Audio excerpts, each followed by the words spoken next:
Good evening. Wednesday night, here we are. If you're here watching us, thank you very much, because you could easily be sitting in the garden or in a beer garden having a beer, I guess. But we're here, and it's an exciting one tonight. It's something a little bit different we haven't done before. We've broadcast from Los Angeles to England, but we've never actually had a guest from Los Angeles coming through to us in England, and that's what we've got tonight.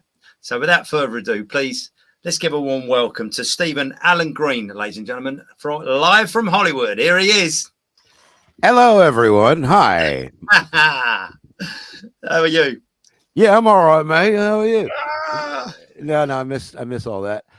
Yeah, I'm fine. It's a busy podcast day. After this one, I've got my own comedy dish one. I know, and you were such lovely. It was lovely to be a guest on yours earlier in the year. We definitely want to have you back. Yeah, no, I thoroughly enjoyed it. Yeah, no, I'm all right. I got a lot on, which is a good thing. That's good. And I've had a really great blessing in recently, which I will talk about later on.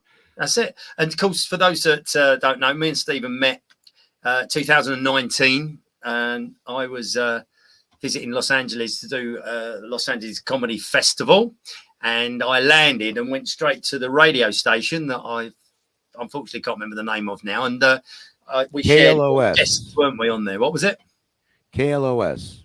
KLOS. Correct. Yes. Correct. Yes. And that's where we met on the studio floor, in fact, didn't we? And had a little bit of a chat, and then and that's it. And we've been sort of talking and communicating on Facebook and meeting up for coffees and stuff. And here we are. You've been kind enough to come along and tell everybody. And that what's great about this is that a lot of the well, I should explain that Stephen's what we call, I say old Hollywood, in the sense that he's grown up in Hollywood. And whilst I was over there earlier in the month, was kind enough to show me around and explain where all the old studios were. Some of them now, they've built a lot of it, but it was really, really good. And I think that what a lot of people get out of tonight is actually hearing, about the real Hollywood and the real journey. Not necessarily what we all just get a little snap on the news or the Oscars or something like that. So, once again, I've been to the Oscars. I forgot to include that in the list of questions. Well, you can tell us about it now if you want. We don't care. That's a good story. So tell us, how did you used your British accent to get a place to sleep, I understand, when you came over here? Because you did work over here, didn't you, for what, 7 years, 8 years? No, I totaled it up, and it's nearly 20 that I worked and lived in the UK. Really? Wow. Yeah. I first came to London in December of '82 and worked at the old Comedy Store on Dean Street. And then I went back in '92. So basically, I had the Comedy Store in LA I was focused on for 10 years, and road work and writing and acting. And then it was when I was living in New York at the Chelsea Hotel. I started going to London in '95, like a week, and then 3 weeks, and then 2 months, and 4 months, and then finally I settled there, bought a flat. I still came back to New York and LA, but I as far as I was concerned, I switched identities to being a Brit. I still feel like a Brit now, just temporarily visiting Hollywood. Well, I remember looking at something online on one of the YouTubes of you in one of the London comedy clubs, and I loved it. I loved the way you worked. Brilliant. Thank you very much. Well, yeah. I mean, I've added to my style. I think the big, kind of like, in a way, I'm not comparing myself to the Beatles, but they're always a good thing to look at in terms of creative flow and metamorphosis, is that when I did my one-man show, when John Doughty helped me write the show about me and Jerry Lewis, the London Palladium, it was the first time ever that I talked to the audience as telling them a story, as making a point, as taking them through something. Because I used to be, it was all about, quick hitting. Here's a laugh. Here's a joke. Here's a funny song. Here's an impression. Here's some crowd work. Thank you. Good night. And, then that was tied in with my Pharaoh performance that I added in October of '86. But yeah, so I forgot the question. You were talking about your accent and you pretending to be a British butler. That's where you were going with it, I think. Yeah. So what happened was I broke up with a girlfriend, and living at her place, of course, like an LA comic should be, you know, broke and living with your girlfriend, not your girlfriend, but one's girlfriend. And God, you know, I just went on this couch surfing escapade. Sometimes I had money for a hotel. Sometimes I rented an apartment for a month. But a lot of it was just, you know, my credit had just been destroyed, and my income was gone, and none of my income from the UK mattered here in terms of resume. So it was a tough time, and I had to couch surf. I felt it was interesting was I learned, you know what the number one thing I think that got me invitations to stay in someone's apartment for a night or for 2 weeks? Do you? Go on. It was to be interesting. Yeah. I mean, I was always helpful. You know, so here's the story. So I you know, I was living in constant panic, and it was really hard, and I couldn't concentrate on anything creatively, and I felt a lot of my mates just, I wouldn't say abandoned me. I said they were just busy with their own lives and troubles and stuff. But at the time, I felt helpless, and that anybody, you know, could just help me get a gig. So it doesn't sound like you've done too bad, because you bumped into Quentin Quarantino in the middle of all that. Am I right? Yeah, well, I've turned it all around. I don't want to take it down I don't want to circle the drain just yet.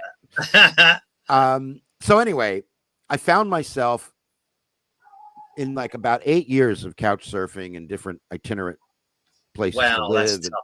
But I mean, I also didn't have the responsibility, so I'd go on the road and visit people, and I do gigs, and so it was kind of a freedom. It's a whole book about that. And people hired me to write books for them, and that's where I made most of my money, was writing. And anyway, so it was one night. I had no place to stay and no money. I was staying in Korean spas. I found a place where I could pay $20 a night. I sleep in a big room on mats with dozens of Korean men, and then, but you have the sauna, the spa. I mean, it's great. I mean, for $20, $600 a month. Anyway, there was that. One night I had no money, and I just felt so sorry for myself and so done by the LA comedy scene or the world or God or whoever was out to get me. But of course, it ended up being me. I was about to sleep in my car, and I couldn't. It was too small a car, so I parked behind the Improv on Melrose, and I had like $5, and I thought, I'll go buy myself a Diet Coke and just sort of chill out here, you know. So I'm at the Improv at the Annex, which is called the Lab, which is a smaller little performance space, lovely space. I've worked there. That's where we was there, weren't we? Yeah, that's where I was. Yeah, exactly. Yeah, cool, yeah. And so on the telly is a documentary about comedy in LA, and they were focusing on the time that the Improv caught on fire and some Comedy Store comics were blamed. And this was before my time by about 3 years, but it was a really serious bone of contention, which is why I got into trouble at the Improv when I wanted to abandon ship at the Comedy Store, and you know, they hated me walking in.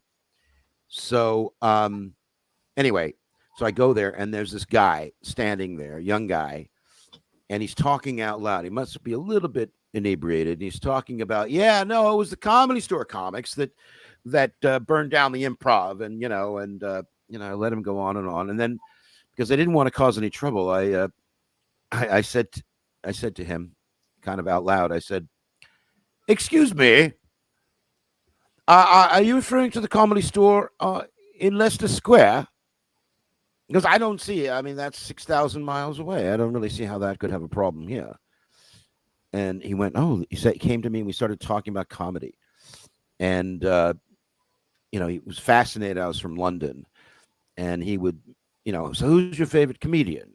And he would say, George Carlin. And I went, George who? I just was, are you getting this, Adrian? Yeah. Okay. Well, someone tell Adrian to laugh. There's already been 2 or 3 opportunities he's missed. Well, no. I was wondering just to give him an electric shock to his bones to start laughing, please. I Very thought, hot out here. I was You should wondering call if the that was, I show thought you were "Make going to say that's. Adrian Laugh." That's what the I show. thought you was going to say that was Claude Van Damme that you were talking to. That's what I was waiting for, the punchline. I was on that one. I wasn't on the gag one. All right. So here's what happened. All right, here's what happened. Just the punchline of the story is at closing time, 2 a.m., he invited me back to his flat, which was nearby. He was having drinks with mates who were coming over. I stayed in character the entire time. And I'd say things like, I'm waiting for my chauffeur to pick me up, take me to the airport. I'm heading back to London. But it's getting a bit late. But maybe if I could stay here overnight on your couch, it would be all right. I could take a morning flight. And he went, yeah, sure. So, I woke up the next day and he was still sleeping in his room. I was sleeping on the couch, and I went to see if I could make coffee, but the kitchen was a mess. So I cleaned up the kitchen, and then I saw some eggs and some bread, and I brought breakfast to him. Knocked on his door, and excuse me, John. I took the liberty of making breakfast, and thank you. So I ended up being like this. I stayed in character. I think it was 3 weeks, and I'd get confused sometimes. Someone would call me, and I'd answer my mobile. I go, "Yeah, hello. I mean, hello." And so one time, so after I couldn't take it anymore, and I mean, I was just holding this ruse, playing this role, and I felt, I was deceiving this very generous man who was letting me stay in his place, although I was cleaning up and shopping and paying my way in a sense. And I finally said, John, I have to talk to you. Please sit down. I'm not who you really think I am. And I explained to him I'm really Stephen Allegrini, comedian from the Comedy Store, and he laughed. And I stayed there another month. We stayed friends for a long time. Can you hear me, Adrian? I can. I'm listening to every word. Don't listen to every word. You're not getting. Okay. Okay. That story's over now. So that was your. So you're saying to me that was your bandana? Is that what you're saying? My bandana? Jean-Claude Van Damme, the actor. That's who you were staying in his house. Is that right? No, that's a totally separate incident. Oh, no. Right, okay, I'm looking. Oh no, I said John, not Jean. Oh, that's right. I thought there was a. No, this was a comic. This was just an LA comic. Just an LA comic. I apologize for the confusion. No, that's all right. That's all right. Right, tell us about Jean Van Damme then. Now now I've bored you senseless with his man's name. All right, Jean-Claude Van Damme. So many years ago, I belonged to a very expensive gym in LA. I joined because I liked racquetball, and it was near the house, and I could afford it. But my knee was hurting, and so I wanted to lose weight. So I couldn't really felt I could run, but I did the bicycle, and I got there one Saturday, and it was really just too busy. But I found an empty bike, and I'm pedaling, and suddenly some dude taps me on the shoulder, and I turn around. And, can I help you? And he goes, yeah, you mind not using that bike? And I said, I looked around, and why? And then there was an empty seat to my right, and I thought, well, maybe he wants to sit there and work out with his friend who was pedaling. And I said, sure. So I just went to another bike, didn't want to deal with it. And he comes over halfway around the gym and taps on my shoulder again. We just want to thank you. No, that's okay. Work out. We just want to thank you. Look, I just want to work out. You got the seat. Enjoy. He went away. And then I look over to where I had moved from, and the guy who I had moved from was coming into focus, and I realized it was Jean-Claude Van Damme. So I'm producing The Big Show at the Palladium. I thought, hey, give him a couple of jokes to read and put him on the poster. What the fuck? It's L.A. But I was respectful. I didn't want to approach him, so I approached the guy who was now talking to the floor manager. And I waved him over, and he came up the stairs, and I was about to say, hey, I put my hand out to say, hey, I'm Stephen Allegrini. I'm a producer. And instead, he just points at me and says, you're a bad guy. I don't like your vibe. And I went, what? And then no! And then he shouted out, pointing to me, this guy's causing trouble. What? And then oh my God. Yeah, out of the blue, nuts. And so then I walked past Jean-Claude Van Damme to get my towel and other things from my bike. And he turns around as he's pedaling and he goes, "You're probably jealous of me because of my money." And I go, "What the fuck is wrong with these people?" Oh my God. So now I go down to the floor to talk to the manager because I don't want to get kicked out of the gym and something I didn't do. And so Oh my God. so now the guy is shouting at me down, and the manager's keeping us apart, even though I'm not aggressing. And in the background, Jean-Claude Van Damme is now down on the floor because it was a loft where he was, and he's stretching his legs and he's doing Oh like my God. I'm thinking he's getting ready to kick my ass. So I figured, in this town, your credentials, your fame are going to trump anything. I've seen it over and over and over again. I mean, OJ got away with murder because he was famous, right? So, yeah. Anyway, so this was getting more and more embarrassing, and 300 people in the gym are watching this drama that I don't want to be in. It just happened because I was being nice, and that's the crime in LA. I was being nice, and I didn't know what to do, so I thought I would double blind him, which is what I fucking did, didn't I, mate? And this is what I did. I realized that, like a lot of expensive places and gyms, I'm going to get in trouble for this, in LA with taste and in Hollywood executives, you're going to see a lot of fellow Jewish people working there. You're not going to know if they're Jewish. You might. They wear a yarmulke, but you might not. But you can assume, especially in that particular area. God, I'm getting in trouble. But anyway, so I just, with all my acting might, I shouted and pointed, and I said, "You can't call me a insert N-word for Jews. Yeah. You can't call me a insert N-word for Jews. I'm a member of this gym. That's a terrible thing to say." And now the guy aggressing, he didn't say anything. He's backing down, backpedaling as quick as he could. And then I pointed to Jean-Claude Van Damme, and I'm so proud of this. And I shouted so 300, 400 people could hear me say, "And you're a crap actor." And my God. Well, the place applauded. The manager consoled me. Oh my God. I mean, this was an interesting psychological trick because he never called me anything. He was just aggressing towards me. But I realized in that moment that it would be impossible for me to explain myself out of that situation. So the only thing you handled it really well, and I must apologize because while you were talking in the beginning of that, I was thinking to myself, how did you stay in character for like nearly 2 weeks as a butler? You mean the previous story? Yeah, that was brilliant. But I'm just saying, I love the Trino, but I do apologize. I didn't really. I was unaware I was. I must. Nah, it's okay. I'm probably here. I think. No, it's all right. I anyway, there we are. It's all good. So I think we had a photo of. Did we have a photo of Quentin Tarantino? Didn't we? I think. Yeah. So I got a story there. There's a photo. Yeah. I met Quentin last year at the Comedy Store. Let me explain that when you get the photo. There we go. Oh, there you are. So here we are. Now this is what they call sacred grounds, which is the private area behind the Comedy Store where comics can go smoke whatever they like.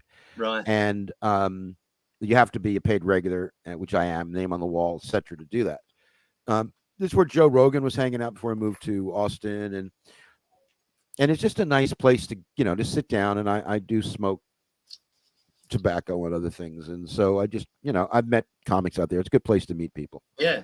So I go out there, and there's Quentin Tarantino. I never met him, never was in a room with him, and great picture, by the way. Yeah, it's a good picture. It is. And he was holding court, but not really in a royal way. Everyone was telling him for some reason really gross stories. Some comic was telling a story. I think it was Delmar Randy who took the picture, was telling the story of a comedian who tried to do an act with dynamite and blew off a finger or something. And Quentin slapping his leg and laughing. Oh, that's a great story. So I told Quentin part of my Jerry Lewis story because I knew that Quentin knew Jerry. That was intriguing to everybody. That caught everybody's attention. I told another story, I can't remember. But then when the theme turned to gross out stories, I told the story of Freddie Prinze, who was a great comedian who committed suicide in his 20s at the height of fame, and he blew his brains out. And a friend of mine, great comedy writer and comedian, the late Biff Maynard, knew Freddie and was at his bedside and leaned down to him and said, Freddie, you needed this like a hole in the head. I don't know if you have that expression in the UK, but it's one of my favourite expressions. Yeah, it's up with my mother's favourite, which is the difference between scratching your ass and tearing it. I think that's a brilliant one as well. So that's the story. That's a very funny thing, right? So you touched when you was talking to Quentin Tarantino, and you talked about the Palladium. Of course, obviously, that's our sort of godly church over here, as you well know. Yeah. So I know when we had lunch, you mentioned that you've done quite a massive risk. Well, before we get to that, let me just finish this story. Yes, of course. So I tell the story, and nobody's laughing because it's a very funny line. Everyone's sort of staring at me. I don't know if they didn't understand the expression because it's a generation ago, maybe. But even Quentin should have understood that expression. And I went, what? And then Quentin says, you told that story too violently. There's too much blood in it. And I didn't embellish on the blood, but I did, talk about the bandage and everything. And it's a sad thing, but it was certainly a funny line. And us comedians, especially Comedy Store LA comics, Comedy Store comics, are really, really expert at going to a really dark place and finding comedy, which is why we had Sam Kinison. I did notice that while I was there last month. Yeah. So anyway, so then I said, "Oh, great! Now the great Quentin Tarantino is directing me on my joke being too violent." And everyone laughed at that, and then we talked more. But it was just one of those things where you're reminded, and this is a good thing, really good thing, I think. You're reminded. I met a lot of celebrities in my day, and some of them come with an entourage. You can't get near them. There's a funny Eddie Murphy story I have about that. And some of them are just regular people like Robin Williams was, and Quentin seems to be. And I mean, everyone can, they have their protections. I mean, I don't have his phone number, but it was just what it does most importantly for me, and I think for the other comics, is that you stop this unfair measuring you do about yourself compared to in the industry. I'm not famous. I'm not rich. I don't get what I want. Now you're making what essentially is a movie star director laugh and having a conversation, a respectful conversation. It's nice, but it's nice though, isn't it? It's heartening. Yes. Is it? Your turn. You're the host. No, I'm just saying. I'm looking forward to the Palladium. I've just managed to get hold of some footage of my good self there, first time for about 18 years. So, you played the Palladium too. I did. Yes. Did it cost you $500,000? It could have done. It was it was a very close run thing, but I won't bore you with that. I'll save it for when I'm on your show. Okay, fair enough. Yeah, but no, I will share it with you without a doubt, and then you can play the footage there. Mind you, I look about 12 in 2006. I will say that. Yeah. So what year did you do that then? That must have been. That was September 8th, 2002. Righto. And the short version is that this was the third in a series of comedy benefits for Turning Point Scotland. I did the first two in Edinburgh at the Queen's Hall, 900 seats, and then the Edinburgh Playhouse, 3,300 seats. And then I just kept wanting to up the ante each year, and I was bringing over American comics. And my goal was to get an international deal, an annual deal, a deal. I was the producer; I wasn't running the charity.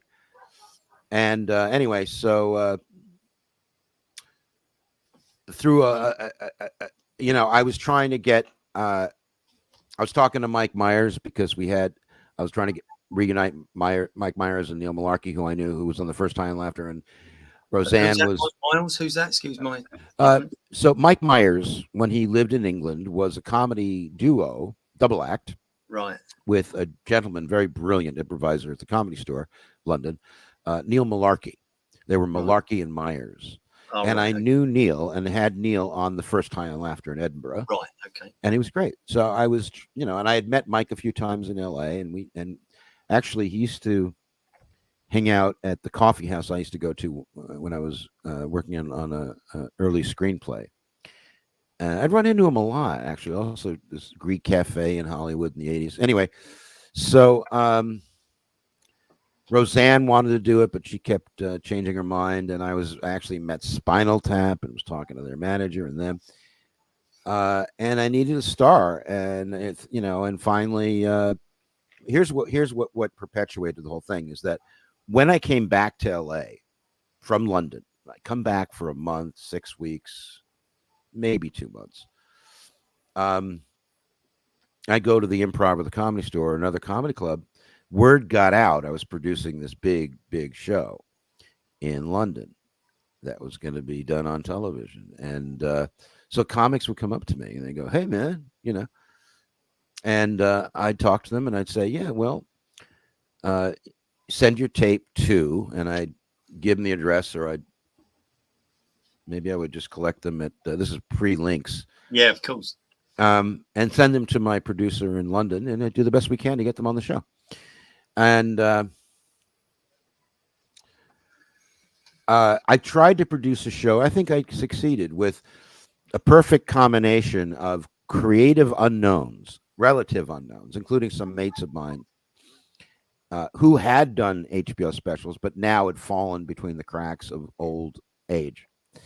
And so make the show interesting, and some names that could draw in and put bums on seats. So there was a comedian who was desperate to get on my show and kept confronting me at comedy clubs. "Hey, man, what about that show?" And I go, "Well, I sent your tape to my producer."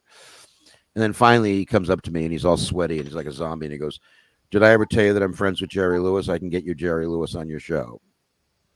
And I had no idea that Jerry Lewis had a reputation. I had no clue.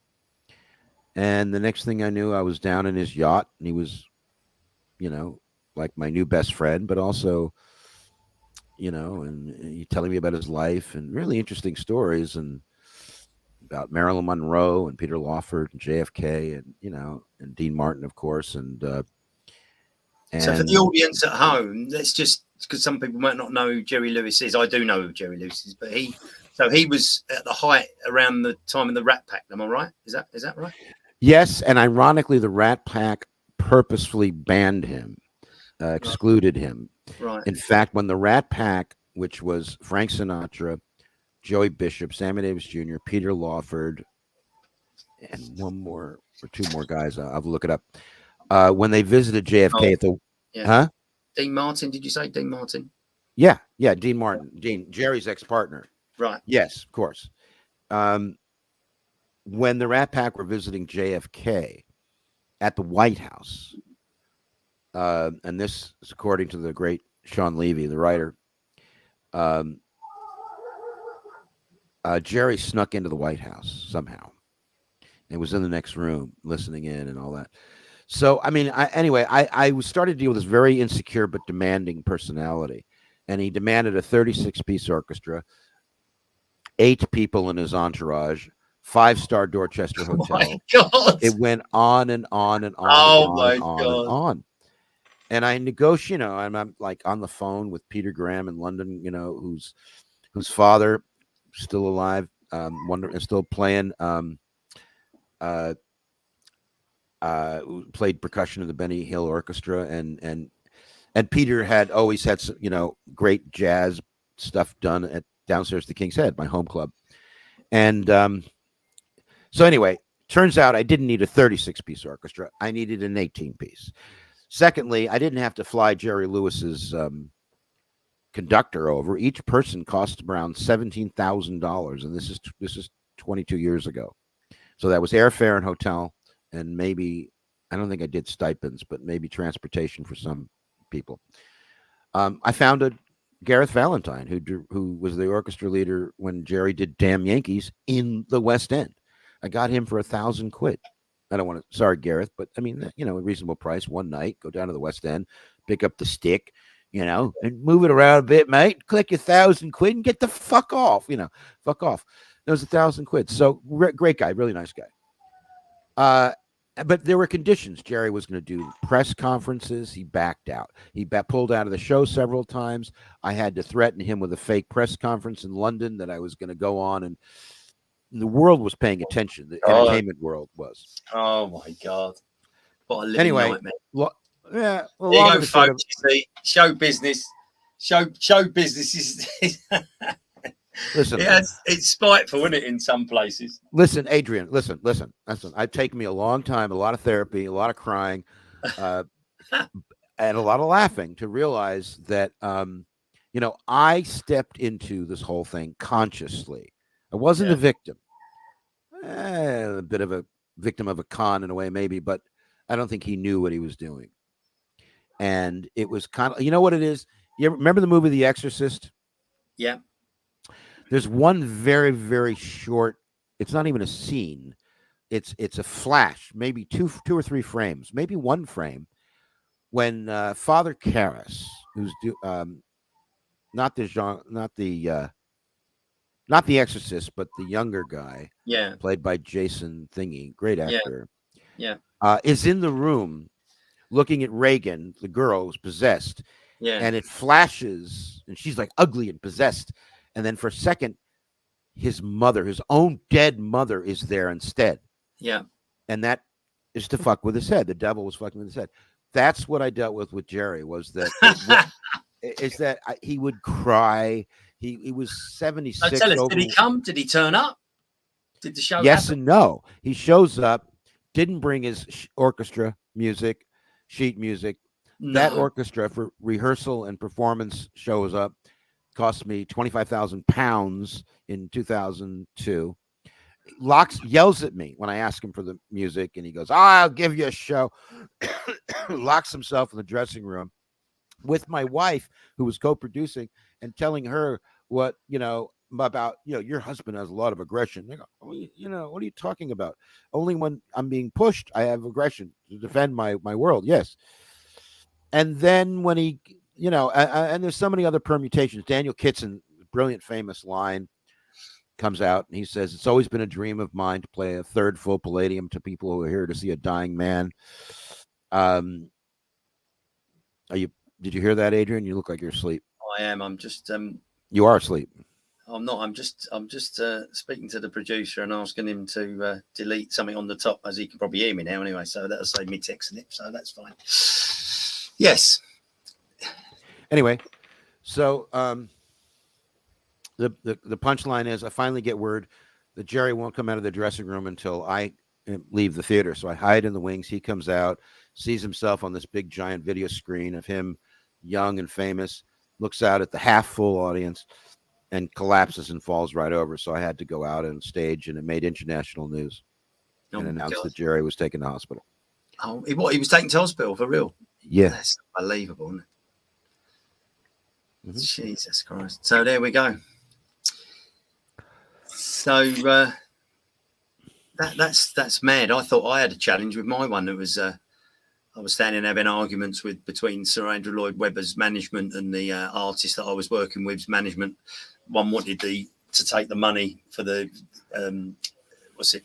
merchandise, and the other one saying they can't have it for a month, and so on and so on. Well, it's always tell us about the boat and the Houses of Parliament. That sounded like a bit of fun in the games. I was that was a good one. So let me just make a little comment about what you just said, if I might. So I think one of the things I learned this was trial by fire. I had never dealt with anything like this, and what I learned was that if you're producing a show that's, let's say, 6 months out or 3 months out or even 2 months out, as the producer, you have control over the talent, no matter who they are, no matter how big they are, because you can always replace them. And you may have to print. This happened in Edinburgh one time with a LA comic. You can replace them. You have to print the poster again. You have to change the PR, but you can replace them. There's always replacements. But when you have a big star, the bigger the star and the closer you are, that's a good one. The bigger the star and the closer you are to the show, they have you by the fucking bollocks. Correct. That's really what it is. Yeah. And so I think being a smart producer, which maybe I am now compared to then. Yeah. That's what I've learned. So, all right. So let's House of Parliament. So it was 1995. I was doing a bunch of gigs in London, visiting from New York, and I wanted an interesting place to stay, so I found in Loot magazine, 150 quid a week, a cabin and a houseboat at Cheney Walk in Chelsea at the Battersea Bridge. It was really fun, great Wow. summer. It was as Wow. hot as it is now. Wow. When you're on, yeah, I know. But when you're That's on the water, mad. you know, it's like 15 Yeah. degrees cooler. That's And not- there was parties and fun. And basically what happened was I had fallen in the water in a kayak and nearly drowned. In the sense that my body was quickly being forced under a rubbish barge. I swam back. And then that night, my boatmates challenged me to go on a midnight run on a motorized dinghy, that rubber raft that somebody had, like from a Bond movie. One day, this boat comes right up to our barge, and the guy ties it off and runs away and disappears, leaves the boat. It was like what the fuck. So one of the boatmates was going up and down the river. So, come on, American, you're not afraid. You went in the water already. He went, yeah, well, all right, fine. Do we have enough petrol? You Americans worry about everything. So we get in this boat. We're heading towards Parliament from Chelsea. It's like 4 of us. And then all of a sudden, this giant party barge, disco, like the Marchioness, I think, was what that toppled over. I've done a few gigs on them, yeah. That's it. Right. Coming right towards us. We run out of petrol. No. Remember I just said, do you have enough petrol? And they, yeah, American, what are you worried about? and so the only oar was broken in half. Oh my God. And so luckily the tide was out. We dog paddled our way to the embankment. There's a stone old staircase. Yeah. We climbed upstairs, went over the precipice, and we're now in the backyards of the House of Commons. Now this is pre 9/11, so it took 10-15 minutes for anybody to show up, and it wasn't helicopters and you'd have been shot now, wouldn't you? Would have been like a film set. Definitely would have been dead. No, it was like some overweight Bobby from Yellow Submarine. what you all on? Come on. Talking about film set, we've actually got an award-winning film that you produced coming up, I believe. So yeah. So that's the story. They let it. Background. We always like to give him a little shout out. He works hard setting all this up. So let's have a look at you in action. If the whole film. Well, I think he's going to put a little. No, just the trailer. I think just the trailer. I think that'll be good. I think he's gone to sleep. No, he hasn't. Here it is. Brilliant. Oh no! This is the film. This is the Joe Bohr. Me as an Uber driver. Okay, 90 seconds. The whole film. Joe Bohr. Here we go. Get the sound up. Can't hear it. Can't hear it. No, can't hear it. Can you? No, can't hear it, Nigel Mill, mate. I think we've got the heat. Oh, he's going to put it. He's probably going to go again. Don't worry. But I think the heat, the Gremlins is. That's all right. The Gremlins. Okay. It's Gremlins are taking over. Mistakes. Look, this is the way I look at it as an artist, and I really mean this. Mistakes and things that happen are really the gold dust on our artwork. It really is. It gives us a chance to retake, to remaneuver, to rethink. I used to be I grew up in a family of hotheads, and I was a hothead myself, and I would, lose my shit if there was a mistake, like everything depended on it. And I've learned to relish the moment more and more and more. That's really the key to my survival. Is just relish the moment. If I'm going to be homeless, then I'm going to pretend to be a British guy because I miss England so much. My heart breaks every day. So I can pretend to be British. Yeah. That's really what that was about, by the way. So when I had a lot of dosh coming in for 25, 30 years, and suddenly I'm being, no, I'm not looking for sympathy. Listen to me. I don't want sympathy. I don't even want empathy. I want hatred. I want people to dislike me. No, they already do. Mission accomplished. No, I'm just saying that I had a bicycle instead of a car. Right. So I would now drive along on a bicycle. I'd get into shape, and I'd notice the little restaurant I never saw because I was driving by too quickly. That's true. Yeah. So it's that kind of thing. I'll get another example is when I used to have the money and would dine at very expensive restaurants 3 or 5 times a week in Los Angeles, Hollywood. All right, here it is. Let's hear the sound. There we go again. Have we got the sound? Yeah, and he's got to back it up too because that's not the beginning of it. No. No sound, Nigel. Still no sound. Never mind. Let's go to Robin Williams then. Let's have a little. Yeah, okay, I'll tell you that story. Let's go to Robin Williams. Robin Williams. Well, I've got a good excuse to get you back now before Christmas. I was playing fixture Doughty. Here we go. Ah, there he is, Robin Williams. There you go. Oh, don't panic, dear. This is at the Throckmorton. This is at the Throckmorton Theater backstage up in Mill Valley, which is the Bay Area, San Francisco area. It's a great theater, and that man sat down has passed on. That's the great Mort Saul. It was the great original political comedian. There's Mark Twain, and then there's Mort Saul. Right. Although some might say Lenny Bruce, but Mort Saul was really a political comic. And Robin, who I knew but didn't really know. I mean, I had his phone number. We hung out a little bit when I was hanging out with the comics, hanging out with him. And I brought him on stage several times and whatever. And my friend Rick Wright, who I co-host my Comedy Dish with, as you know, was in from London playing the Throckmorton. So I visited him, and Robin was there because he would play regularly. Great guy. I made him laugh. Told him the Eric Douglas story at Jongleurs.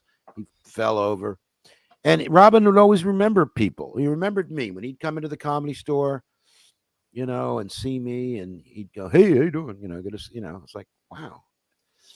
And that really, again, it's like that thing I talked about with Quentin, where when you're insecure in this business, which we almost always are on some level, and you have. It's like when I hung out several times with Eddie Izzard, or had drinks with Ricky Gervais at the Hen and Chickens in Islington because Ricky and Stephen Merchant were in the audience of the London Palladium. I mean, if I see Eddie, he knows. If I come to see him at a show, usually I can get backstage. He knows me. We've hung out. We've had drinks. And I think that's not that I'm not trying to say that I'm so much more recognized over there. I just think it's the nature of the social beast in England. Absolutely, 100%. Right? Am I right about that? 2 minutes left. Yeah. Right. So, is there anything you'd like to tell us about? I mean, you're talking about coming back over. Are we working on that? Do you think? Yeah. Well, it keeps getting pushed back. So, I think where it's going to happen is, Edinburgh's starting this week, right? This weekend. I totally miss Edinburgh, and of course, like every experienced Edinburgh Festival performer, I don't miss Edinburgh, but I do miss Edinburgh. I got to get the knee surgery, so I would say because it's hard for me to do too much walking. Right. So I would suppose I'd be physically ready in the spring, perhaps financially ready in the spring for a short visit. But if not, my goal would be to do Edinburgh next year. Nigel apologizes for the mess up with the. That's all right. His film, but it's been a lot of fun, and I'm really. We'll put a link at the bottom, ladies and gentlemen. So if you want to look at it after the show, you can click on it, and hopefully it will play with the sound. I'm going to say, Stephen, thank you so much for coming on. I know you're busy. I've thoroughly enjoyed it. We haven't even gone through half the stuff we want to. So no, and listen, next time, can I make a request? Well, first of all, let me thank you, but let me just say. I really enjoyed hanging out with you. You're such a gentleman, and you're so wise, and fun to be with. And when we had that lunch in Beverly Hills, I mean, that's where I really value people, and just the time you spend with them. That's all that we have ultimately, And that's one of the reasons I love being an Uber driver. I get to meet people, never see them again. So when I'm going to come to London if I can for a visit as soon as I can. Thank you very much, and thank you, Nigel. Thank you very much. Good night. God bless, Stephen. Enjoy. Good night. Good night. Thank you.